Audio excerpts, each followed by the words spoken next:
What is up, everyone? Back at it again with another Briar jungle video, and I'm going to teach you everything you need to know on how to play Briar jungle like the very best.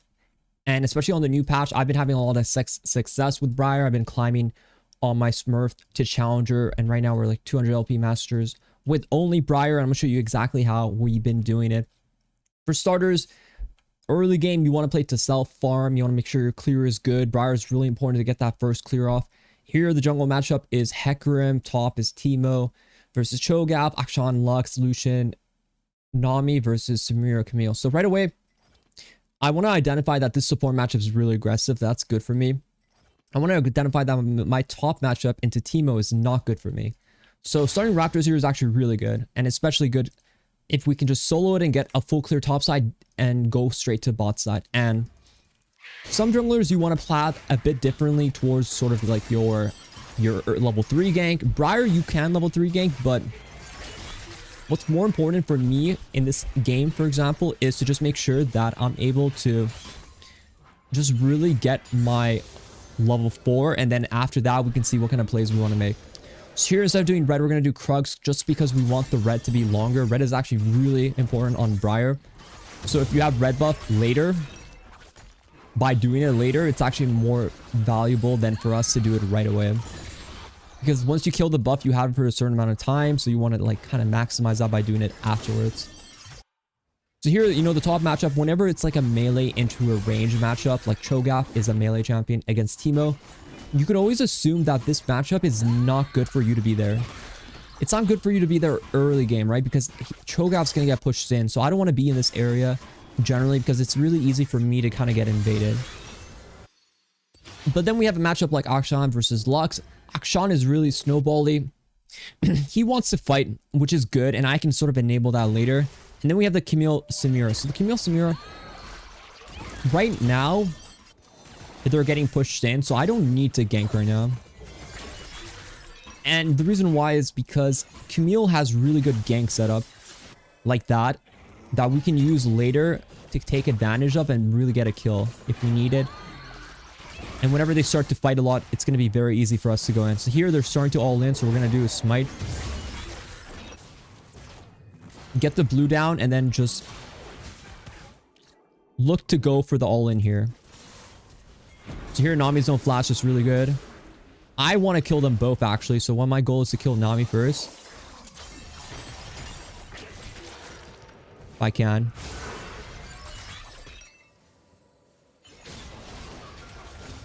I actually think we can kill Hecarim.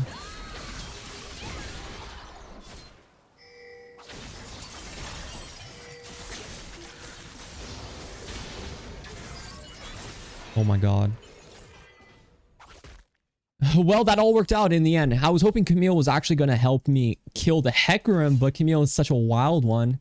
We're able to kill the Hecarim even after she almost killed me. But here I'm really happy with that.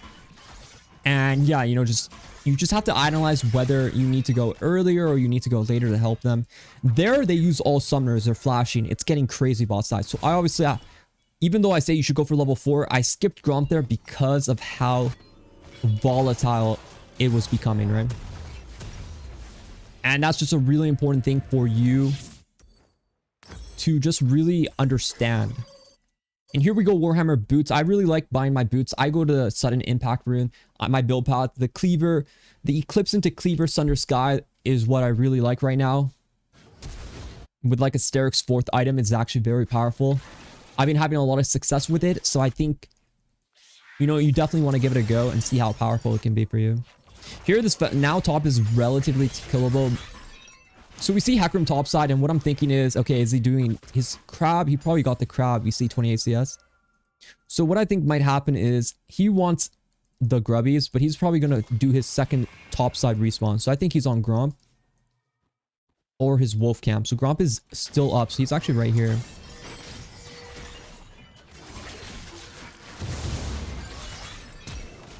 Very nicely done. So here we can actually kill in a second. But I don't need this guy to go so fast.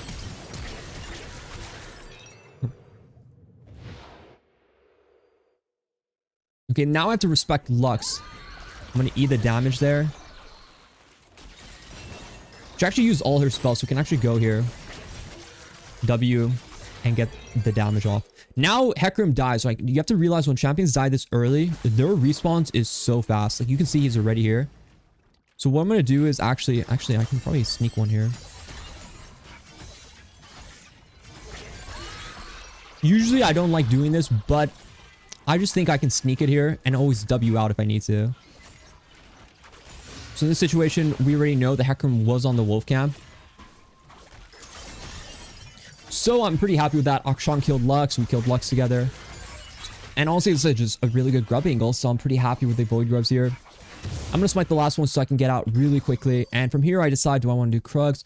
I actually do want to base here because the reason why is Hecarim was going bot side. So I think basing is really good here. And I think it's important because I think Hecarim will want to do a bot side play. And a lot of times what happens is other jungler wants to sort of do a dragon if they think you're on, for example, the void grubs. Like I talk about, if you know the other guys on void grubs, you should start dragon. You always will finish it before them. Chemtech is a bit harder. So I would say there's a 50% chance Hecarim is on dragon. The other 50% is just he's full clearing bot side. So what we want to do first is just check dragon, because if he's on it, he's really low and he's killable. If he's not on it, then we're happy, and now we know generally how his path is going to take, because now he's going to full clear and we should know where he is. So here I'm just going to clear this because I have Camille coming, so I feel pretty safe. I don't want her to actually get this pink. I'm going to E in advance here, push the Hecarim into the wall, and insta-kill. Sometimes you let the enemy play themselves. This Hecarim's tilted out of his mind because of all his early plays did not work. But us, what do? We keep a strong head. We keep a smart... You know, we just keep it smart, right? Here, I could technically do dragon. I don't like dragon in this situation. And I'll tell you why. It's because we have so much farm up. And I don't think Hecarim's in a position to do dragon. So I feel like we're going to have a dragon timer later. And when you're ahead, you know, you don't really want to like if I had no topside up, I would do dragon. If I had like maybe one camp up topside, I would probably do dragon, but I just think I can take control of all this topside. I think Hecarim is scared of me. I'm 6 as well. I think Hecarim might be here, so we can just walk in as well here. Trade him fast. E in advance here. Ooh, I actually died there. Maybe I should have R'd.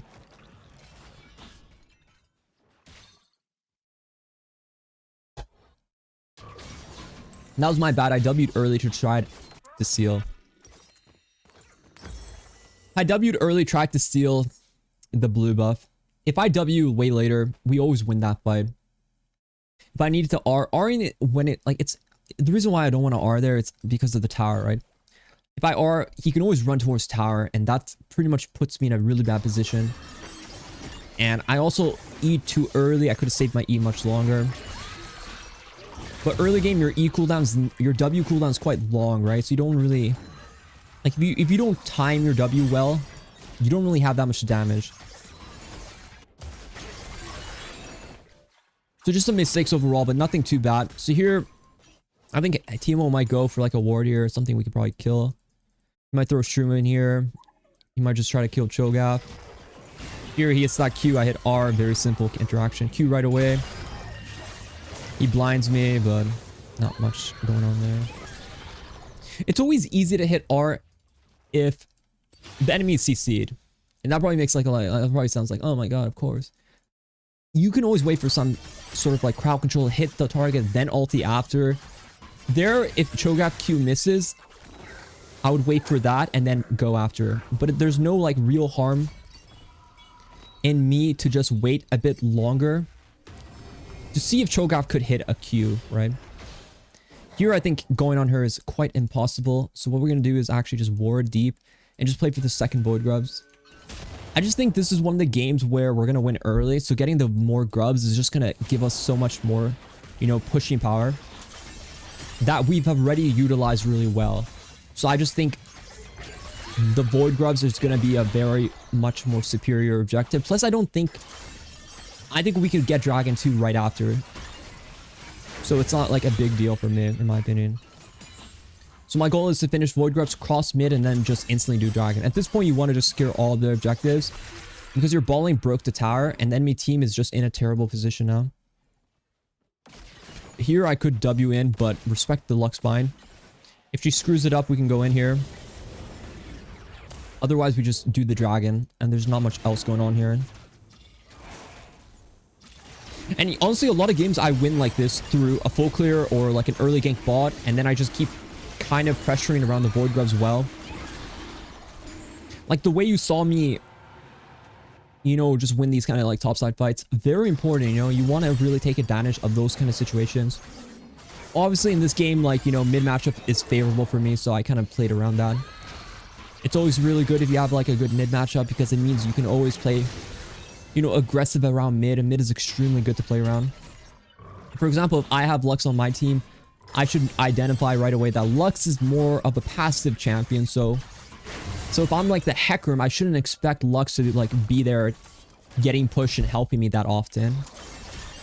You know what I mean? Like you just have to piece together yourself with the comp. How does my teammates' champions affect my game as a jungler? And that's a big thing for you to understand. That's why I was talking about the top matchup. Pathing away from it, very important, right? These things I'm telling you are pretty much like the fundamentals of jungle. So here I have a few options. Do I R right away or do I just wait? The wave to crash, see if Hecarim's here. He is. We're just going to go on fast. I'm going to R now as he's kind of running away. Here we can actually run him down. We're just going to go for the W. Oh, I thought I could survive that tower shot. Damn, these tier 2 towers hurt. But if you want to catch a Hecarim, you're going to have to hit him with the R. It's just how it is. His R is like really... He's a quick one. He's a fast one. He's a horse, right?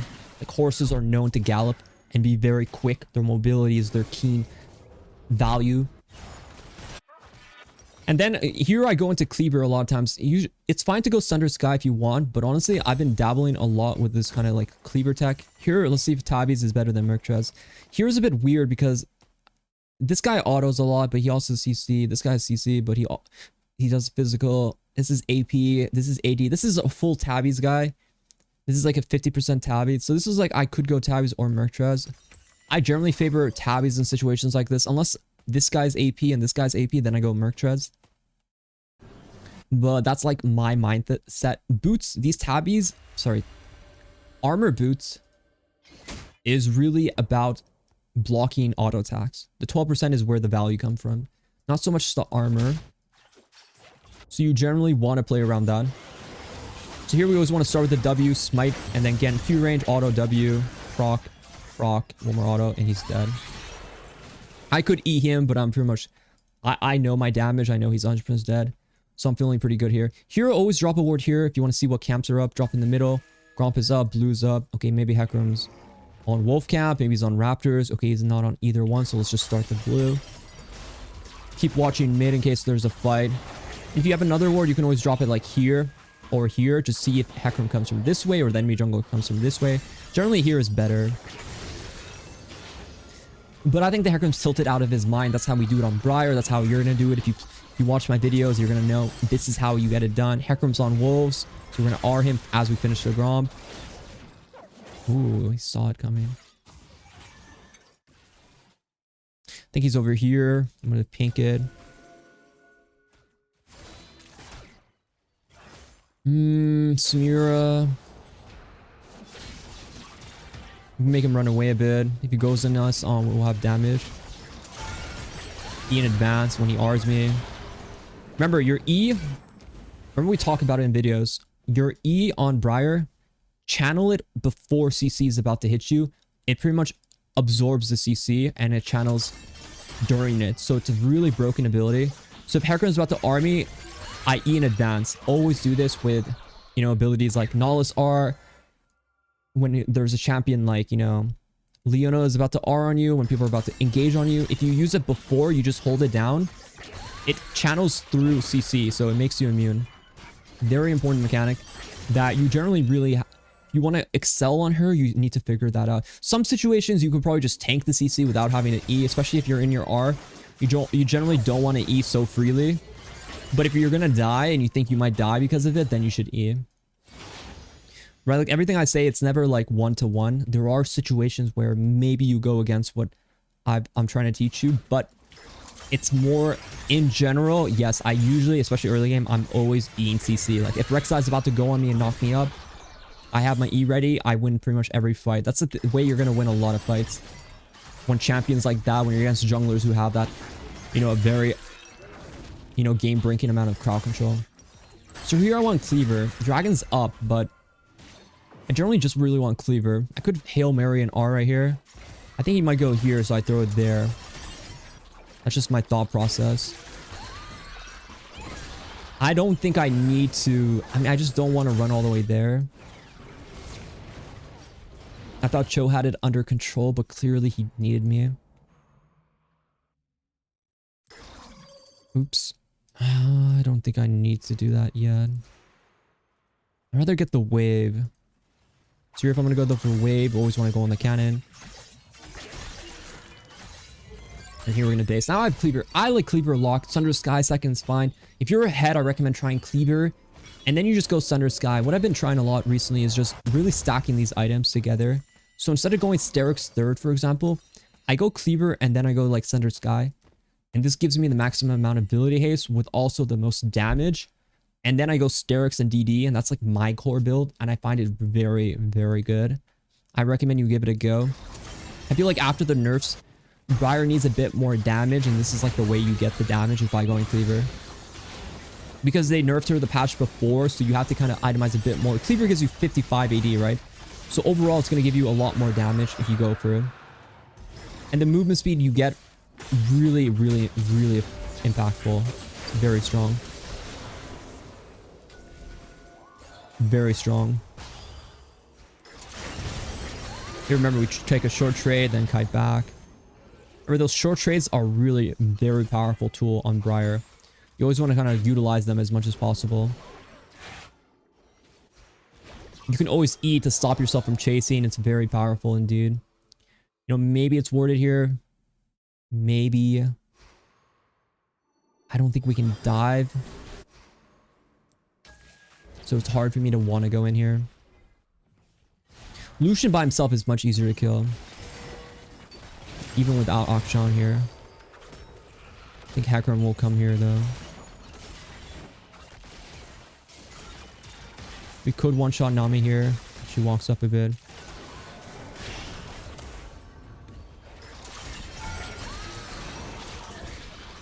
Here we do that combo. Hit our spell. Probably R here. Hopefully don't hit Hecarim.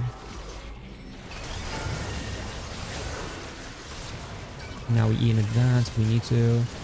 Samir's going in. I'm gonna probably flash. Oh. I was thinking about flashing in there onto one of the squishies, but Lucian flash got exhaust me, so there's not much we can do about that. Unfortunate situation. It is what it is. But obviously we're styling them. We're just having a field day. We're having fun. It's important to kind of see how to play the game later on though. A lot of short trading with this kind of build and items. I always short trade if I can, and then I kind of E if I need to sort of like, you know, disengage. Especially if you're in like a sort of like a... Especially if you're in like a scary position. And you know, a lot about jungling isn't really about like, you know, 1v9ing with like your KDA anymore. It's so much more about the early objective control, like me getting these void rubs, me being there to help my team for the gank and the counter gank, while also keeping my farm up is the essential of playing jungle right now. If you're good around objectives, you're good around, you know, farming and also, you know, like ganking when you need to. You're going to be perfect. You're going to climb like you've never climbed before. That's what I've been noticing is like the most effective way right now is that kind of playstyle.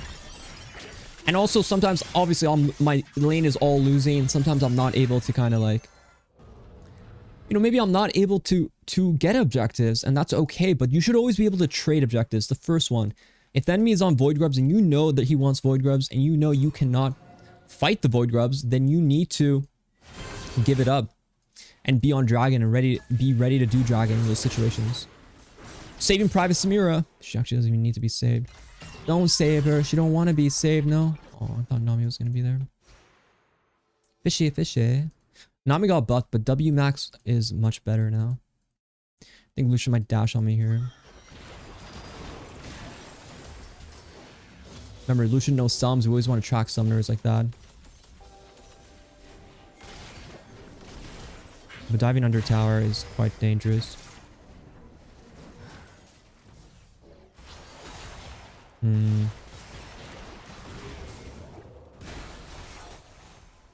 We are wasting a bit of time. We need Samira. Well, I'm gonna go farm. Oh my god. Oh. Are we farming though? It looks like it's a bit spicy. Yeah, it's situations like this, you just want to deprive them. And Samira's going in. And she's down. Deprive them of whatever you can. Here, I'm going to finish off what she started. Get the tower. Oh, smited. Thank God. I am quite strong, so with the Void Grubs, we can always apply the Void Grubs as well. The true damage is very powerful. Here, short trade. E, right? We don't want to chase too far. Keep applying our Void Grub stack. With so much ability haste, we're able to kind of have our spells back up quite early. So pretty much my E is almost up already, right? This is very powerful for us. Here I want to R Lucian. Just going to hit. So I'm going to dive here. Watch for skill shots. All the blind. Oh, watch for skill shots. But I couldn't see the light binding. It was decoyed in my vision. I'm nearsighted. I couldn't see it. I mean, that's a bit deep. Usually there. So what I would do is I would always start with Q, right? Because Q applies your armor and MR shred. Plus it stuns them and you want a second Q later to chase and kill. So always apply with your Q and then use your W to dodge and dash away from a skill shot. That's what happens a lot of time. That's sort of something I use as my advantage as I Q. And then I see like, okay, Nami bubble, I'll W here to dodge that. Really, really important thing to just utilize that.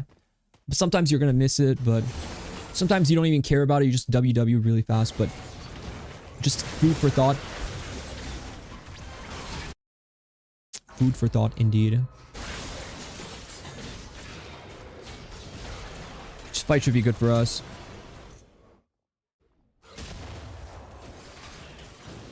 Now we're just gonna get the objective and farm.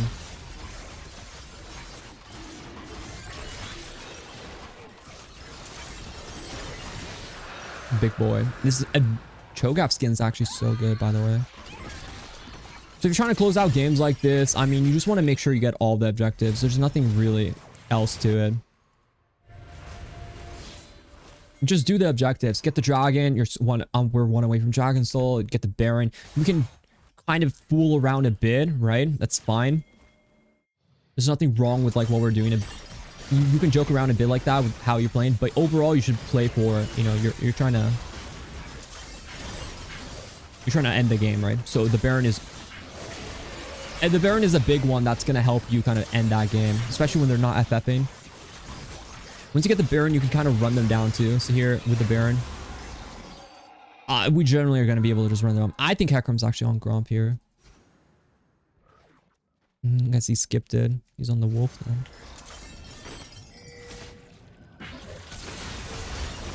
I'm going to eat in advance. CC's about to hit me. Very nicely done by me. I was able to hit the knockback there. R in. Chase. Go on Teemo. Smite him. Q. Auto W. Keep chasing. Next W's coming up. Don't even need it though. But yeah, I mean, that was like a very short trade into the E. You see how I E in prediction? The Hecarim's going to R me, right? He has to.